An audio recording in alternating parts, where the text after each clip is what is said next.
কি বলে, রাজপ্রাসাদের মানুষটাও মরে যাবে, কুড়ে ঘরের মানুষটাও মরে যাবে, সুখের খাবার যার মুখে সেও মরে যাবে, ভিক্ষার থালা যার হাতে সেও মরে যাবে, যাবে না?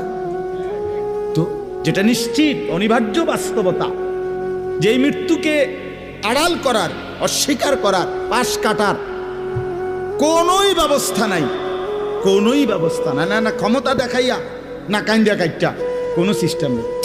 ক্ষমতা দিয়েও মৃত্যুকে ঠেকানো যাবে না, কাইন্দা কাইটাও কি করা যাবে না মৃত্যুকে। যেটা নিশ্চিত সেটাকে ভুলে যাওয়া কেন ভাই?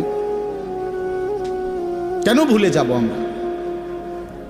আল্লাহর নবী সাল্লাল্লাহু আলাইহি ওয়াসাল্লামের যেই হাদিস আমি পড়ছি, এটাই নবীজি বলছেন, আকসিরু যিকরা হাদিমিল লাজ্জাত, আমার উম্মত প্রতিদিন বেশি বেশি